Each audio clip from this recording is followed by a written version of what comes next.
Well, Rubio is not the only one to question former Secretary Gates' decision to speak out. His book hit Washington like a bombshell.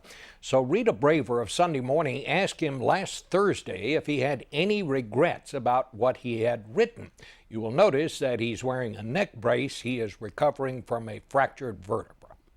I think you have to look at the entirety of the book and the fact that it deals with getting into wars, getting out of wars, and frankly, it seemed to me that with the experience of and perspective of working for 8 presidents and having been secretary for 4.5 years, I didn't think that waiting until 2017 to weigh in on these issues and in a comprehensive and thoughtful way made any sense. I think what people are troubled by is that you criticize President Obama on actions, particularly on his commitment to the war in Afghanistan while it's still going on. And people are saying, look, that's just not right. I make very explicit in the book that I agreed with all of the president's decisions on Afghanistan, the ones that he made in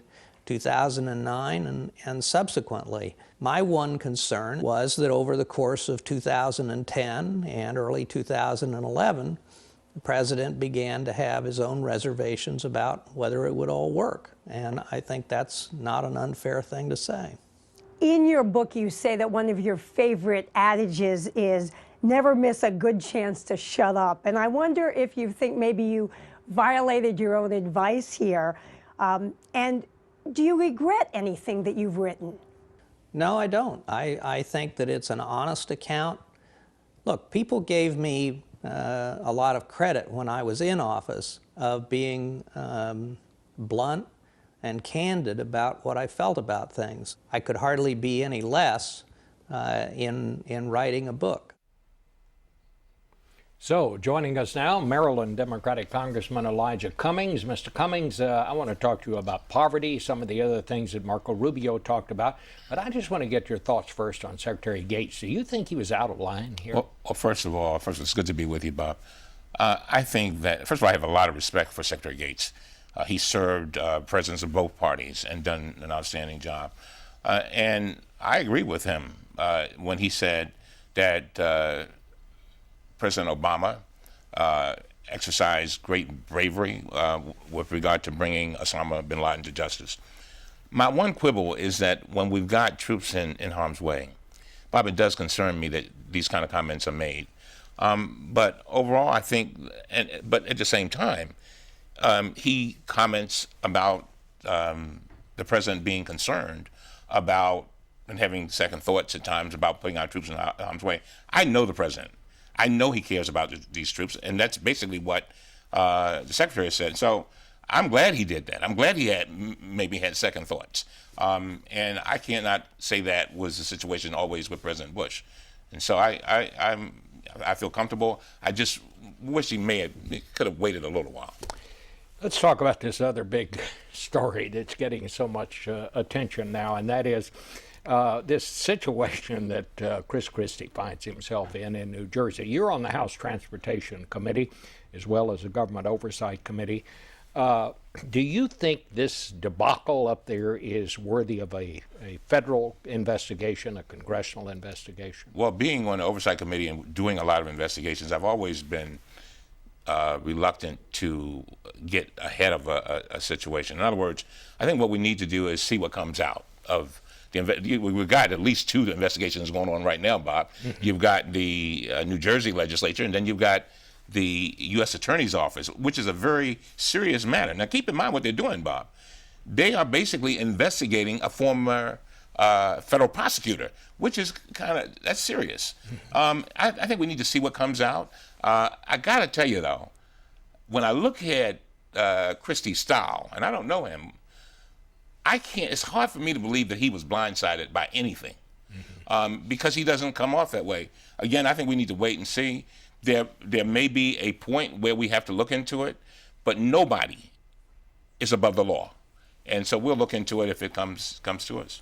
Talk to me a little about Marco Rubio's proposals on poverty. Basically, what he is saying is let's just turn most of these programs over to the states.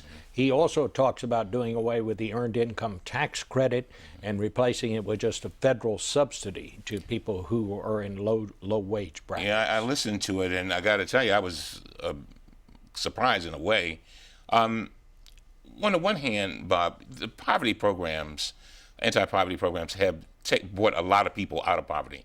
And I was pleased to hear him say that it has alleviated poverty for many folks. The research shows that the poverty rate would probably be double if these programs like Medicare had not been put in place. Medicare, keep in mind, Bob, Medicare 50 years ago, 50% of our people seniors didn't have health insurance, and now they do. Same thing with Social Security. 50% were begging almost for food. Now, 1 out of 7 is in poverty, and that's a big difference between 50%. So I think that's all. Those programs are important. His proposal bothers me because if you're going to take these programs, is he going to say that about Medicare too and put it in a basket in the states? You see what the states have done. I mean, in his own state, we've got 800,000 people, Bob, who could have been placed in Medicaid under the Affordable Care Act and could be being treated right now. There are people watching this show right now that could be being treated for colon cancer or serious diseases that are not.